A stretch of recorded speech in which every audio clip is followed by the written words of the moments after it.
Assalomu alaykum qadrli o'quvchilar. Darsimiz geometriya, mavzu geometrik shakllarning o'xshashligi. Dastlab o'tgan darsda mustaqil bajarishingiz uchun berilgan topshiriqni tekshirib olamiz. 17-6-masala. To'g'ri to'rtburchak, kvadrat, parallelogram, burchak, to'g'ri chiziq va teng yonli uchburchaklarning qaysi birlari markaziy simmetrik shakldan iborat bo'ladi? Ularning simmetriya markazlari qayerda joylashgan? Keling, to'g'ri to'rtburchakning simmetriya markazini aniqlaymiz. To'g'ri to'rtburchak diagonallari kesish nuqtasi O ga nisbatan simmetrik shakl hisoblanadi. To'g'ri to'rtburchakning simmetriya markazi uning diagonallari kesish nuqtasida joylashgan. Kvadrat diagonallari kesish nuqtasi O ga nisbatan markaziy simmetrik shakl hisoblanadi. Kvadratning simmetriya markazi uning diagonallari kesishish nuqtasidir. Endi parallelogramning simmetriya markazini aniqlaymiz. Parallelogram diagonallari kesish nuqtasi O ga nisbatan markaziy simmetrik shakldir. Parallelogramning simmetriya markazi uning diagonallari kesishish nuqtasidan iboratdir. Burchak simmetriya markaziga ega emas, ya'ni burchak markaziy simmetrik shakl emas. Burchak faqat o'qqa nisbatan simmetriyaga ega. Burchakning simmetriya o'qi uning bissektrisasidan iboratdir. To'g'ri chiziq o'zining ixtiyoriy nuqtasi O ga nisbatan simmetrik shakl hisoblanadi. To'g'ri chiziqning simmetriya markazi uning ixtiyoriy nuqtasi hisoblanadi. Teng yonli uchburchak markaziy simmetrik shakl emas. Teng yonli uchburchak faqat o'qqa nisbatan simmetriyaga ega. Teng yonli uchburchakning simmetriya o'qi uning uchidan asosiga tushirilgan balandlik bilan ustma-ust tushadi. 17-masala. Ixtiyoriy AB kesma va unda yotmagan M nuqta chizing. AB kesmaga M nuqtaga nisbatan simmetrik bo'lgan A1, B1 kesmani tasvirlang. Masalaning shartiga ko'ra AB kesma hamda unda yotmagan M nuqtani chizamiz. Endi esa AB kesmaga M nuqtaga nisbatan simmetrik bo'lgan kesmani tasvirlaymiz. Buning uchun A nuqtaning M nuqtaga nisbatan simmetrik bo'lgan A1 nuqtasini topamiz. Keyin esa B nuqtaga M nuqtaga nisbatan simmetrik bo'lgan B1 nuqtani topamiz. So'ngra A1 va B1 nuqtalarini tutashtirib, AB kesmaga M nuqtaga nisbatan simmetrik bo'lgan A1, B1 kesmani topamiz. 17-8-masala. Ixtiyoriy ABC uchburchak chizing. Masalaning A sharti C uchiga nisbatan simmetrik bo'lgan uchburchakni tasvirlang. Keling, ABC uchburchakni chizib olamiz va uning uchlari A, B, C bo'lsin. Endi esa ushbu uchburchakning C uchiga nisbatan simmetrik shaklni quramiz. Buning uchun A nuqtaga C nuqtaga nisbatan simmetrik bo'lgan nuqtani chizib olamiz. Endi esa B nuqtaga C nuqtaga nisbatan simmetrik bo'lgan B1 nuqtani topamiz. Endi A1 va B1 nuqtalarini tutashtirib, berilgan ABC uchburchakka uning C uchiga nisbatan simmetrik bo'lgan A1, B1, C uchburchakni hosil qilamiz. 17-8-masalaning B sharti. Ixtiyoriy ABC uchburchak chizing. Medianalari kesish nuqtasiga nisbatan simmetrik bo'lgan uchburchakni tasvirlang. Keling, ushbu ABC uchburchakni chizib olamiz va uning medianalarini o'tkazamiz hamda medianalarning kesish nuqtasini belgilaymiz. Endi esa A nuqtani davom ettirib A1 nuqtani topamiz. Bunda A dan uchburchakning medianalari kesish nuqtasigacha bo'lgan masofa shu medianalar kesish nuqtasidan A1 gacha bo'lgan masofaga teng bo'ladi. Xuddi shunday tarzda B1 hamda C1 nuqtalarini topamiz. Bunda B nuqtadan medianalar kesish nuqtasigacha bo'lgan masofa shu medianalar keshish nuqtasidan B1 gacha bo'lgan masofaga tengdir. Xuddi shunday tarzda C nuqtadan medianalar keshish nuqtasigacha bo'lgan masofa shu medianalar keshish nuqtasidan C1 nuqtagacha bo'lgan masofaga teng bo'ladi. Endi hosil bo'lgan nuqtalarni tutashtiramiz. Hosil bo'lgan A1, B1, C1 uchburchak berilgan ABC uchburchakning medianalari keshish nuqtasiga nisbatan simmetrik bo'lgan uchburchakdir. 17-9 Koordinata tekisligida A, B, C va D nuqtalarida bo'lgan ABCD parallelogramga koordinata boshi O nuqtaga nisbatan simmetrik bo'lgan A1, B1, C1, D1 parallelogramni tasvirlang. Keling, koordinatalar tekisligida ushbu berilgan A, B, C, D nuqtalarini belgilab olamiz. Endi esa bu nuqtalarga koordinata boshiga nisbatan simmetrik bo'lgan nuqtalarni topamiz. Bu nuqtalar A1, B1, C1 hamda D1 nuqtalar bo'ladi. Ushbu nuqtalarni tutashtirib, berilgan ABCD parallelogramga koordinatalar boshiga nisbatan simmetrik bo'lgan A1, B1, C1, D1 parallelogramni hosil qilamiz. 17-10 masala. Quyidagi rasmda tasvirlangan koordinatalar tekisligida tasvirlangan shakllarni daftaringizga ko'chirib chizing. Shu koordinatalar tekisligida bu shakllarga koordinata boshiga nisbatan simmetrik bo'lgan shakllarni yasang.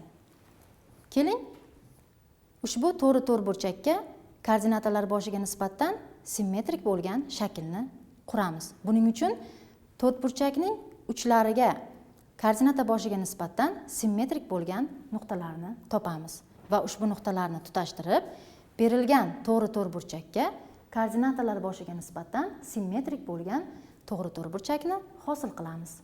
Endi esa berilgan uchburchakka koordinatalar boshiga nisbatan simmetrik bo'lgan shaklni quramiz. Buning uchun uchburchakning uchlariga koordinata boshiga nisbatan simmetrik bo'lgan nuqtalarni chizib olamiz va hosil bo'lgan nuqtalarni tutashtirib, berilgan uchburchakka koordinatalar boshiga nisbatan simmetrik bo'lgan uchburchakni hosil qilamiz.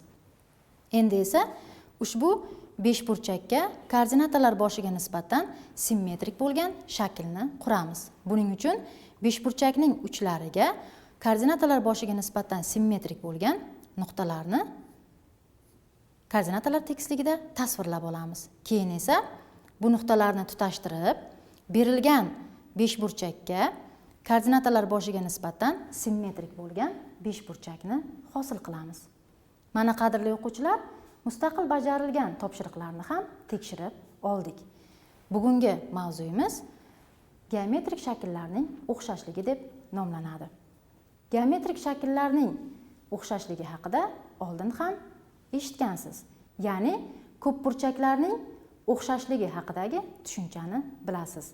Bu tushunchani nafaqat ko'p burchaklarga, balki ixtiyoriy geometrik shaklga ham kiritish mumkin. O'xshashlik tushunchasini faqat ko'p burchaklar uchun emas, balki istalgan geometrik shakllar uchun ham kiritish mumkin ekan. Agar F va F yulduzcha shakllar berilgan bo'lib, F shaklining har bir nuqtasiga F yulduzcha shaklning biror nuqtasi mos qo'yilgan bo'lsa va bunda F yulduzcha shaklning har bir nuqtasiga F shaklining faqat bitta nuqtasi mos kelsa, F shakl F yulduzcha shaklga almashtirilgan deyiladi. Endi esa o'xshashlik almashtirish ta'rifini keltiramiz. Agar F shaklni F yulduzcha shaklga almashtirishda nuqtalar orasidagi masofalar bir xil son marta o'zgarsa, bunday almashtirishga o'xshashlik almashtirish deyiladi. Aytaylik, biror almashtirish natijasida F shaklining ixtiyoriy X va Y nuqtalariga F yulduzcha shaklning X yulduzcha, Y yulduzcha nuqtalari mos qo'yilgan bo'lsin. Agar X yulduzcha, Y yulduzcha teng K ko'paytirilgan XY bo'lsa, ya'ni X yulduzchadan Y yulduzchagacha bo'lgan masofa x dan y gacha bo'lgan masofadan k marta ko'p bo'lsa, bunday almashtirishga o'xshashlik almashtirish deyiladi. X yulduzcha y yulduzcha teng k ko'paytirilgan x y tenglikda k barcha x va y nuqtalari uchun bir xil son bo'lib, u o'xshashlik koeffitsiyenti deb yuritiladi. Agar f va f yulduzcha shakllar berilgan bo'lib, bu shakllardan birini ikkinchisiga o'tkazadigan o'xshashlik almashtirish mavjud bo'lsa, f va f yulduzcha shakllar o'zaro o'xshash deyiladi. Shakllarning o'xshashligi mana bunday tarzda yoziladi. Agar o'xshashlik almashtirishida x nuqtaga x yulduzcha nuqta mos qo'yilgan bo'lsa, x nuqta x yulduzcha nuqtaga almashdi yoki o'tdi deyiladi. Endi esa quyidagi teoremani keltiramiz. Teorema: o'xshashlik almashtirishi to'g'ri chiziqni to'g'ri chiziqqa, nurni nurga, burchakni uning kattaligini saqlagan holda burchakka, kesmani uzunligi bu kesmadan k marta uzun bo'lgan kesmaga o'tkazadi. Keling, ushbu teoremani A tasdig'ini isbotlaymiz. O'xshashlik koeffitsiyenti k bo'lgan almashtirishda bir to'g'ri chiziqda yotgan turli x, y va z nuqtalar mos ravishda x yulduzcha, y yulduzcha va z yulduzcha nuqtalarga almashsin. X, Y, Z nuqtalardan biri, aytaylik Y, qolgan ikkitasining orasida yotsin. U holda X dan Z gacha bo'lgan masofa, X dan Y gacha bo'lgan masofa hamda Y dan Z gacha bo'lgan masofalar yig'indisiga teng bo'ladi. O'xshashlik almashtirish ta'rifiga ko'ra, X yulduzcha, Z yulduzcha teng K ko'paytirilgan X, Z. Bundan x zning o'rniga yuqoridagi tenglikni olib kelib qo'yib, qavsni ochib chiqsak, x yulduzcha, y yulduzcha plus y yulduzcha, z yulduzchani hosil qilamiz. Bu tenglikdan x yulduzcha, y yulduzcha va z yulduzcha nuqtalarining bir to'g'ri chiziqda yotishi kelib chiqadi. Demak, teoremaning A tasdig'i shu bilan isbotlandi. Endi 18-mashqni bajaramiz. Savol: o'xshashlik almashtirishi nima? Javob: agar f shaklni f yulduzcha shaklga almashtirishda nuqtalar orasidagi masofalar bir xil son marta o'zgarsa, bunday almashtirishga o'xshashlik almashtirish deyiladi. Keyingi mashq 18-mashq. Qanday shakllar o'xshash deyiladi? Javob: agar f va f yulduzcha shakllar berilgan bo'lib, bu shakllardan birini ikkinchisiga o'tkazadigan o'xshashlik almashtirish mavjud bo'lsa, f va f yulduzcha shakllar o'zaro o'xshash deyiladi. Ushbu rasmda o'xshash shakllar keltirilgan. 18-mashq. Eni 3 cm, bo'yi 4 cm bo'lgan to'g'ri burchakka o'xshashlik koeffitsiyenti 2 ga teng bo'lgan to'rt burchak yasang. Keling, eni 3 ga, bo'yi 4 ga teng bo'lgan to'g'ri burchakni tasvirlaymiz. Bu to'g'ri burchakka o'xshash bo'lgan hamda o'xshashlik koeffitsiyenti 2 ga teng bo'lgan to'g'ri burchakning eni 6 cm ga, bo'yi 8 cm ga teng bo'ladi. Keyingi mashq 18-mashq. Rasmda keltirilgan maktab hovlisining xaritasi 1/1000 masshtabda tasvirlangan. O'lchash ishlarini bajarib, hovlining, maktab binosining, gulzorlarning, sport maydonining, bog'ning haqiqiy o'lchamlarini toping. Keling, avval bog'ning haqiqiy o'lchamlarini topamiz. Bunda bog'ning bo'yi 0,9 cm bo'lsin, eni esa 2,2 cm ga teng bo'lsin. O'xshashlik koeffitsiyenti 1000 ga teng bo'lganligi uchun bu bog'ning bo'yi 0,9 ni 1000 ga ko'paytiramiz va bundan bog'ning bo'yi 9 metrga teng ekanligini topamiz. Endi esa 2,2 ni 1000 ga ko'paytirib, bog'ning eni 22 metrga teng ekanligini topamiz. Demak, bog'ning haqiqiy o'lchamlari eni 22 metr, bo'yi esa 9 metrga teng ekan. Endi esa sport maydonining haqiqiy o'lchamlarini topamiz. Bunda sport maydonining bo'yi 0,9 cm ga, bo'yi esa 2,8 cm ga teng bo'lsin. O'xshashlik koeffitsiyenti 1000 ga teng bo'lganligi sababli 0,9 ni 1000 ga ko'paytirib 9 metrni hosil qilamiz. 2,8 ni 1000 ga ko'paytirib 28 metrni hosil qilamiz. Demak, sport maydonining haqiqiy o'lchamlari eni 28 metr va bo'yi 9 metrga teng ekan. Endi esa maktab binosining haqiqiy o'lchamlarini topamiz. Bunda maktab binosining bo'yi 1,4 cm, eni 5,3 cm ga teng bo'lsin.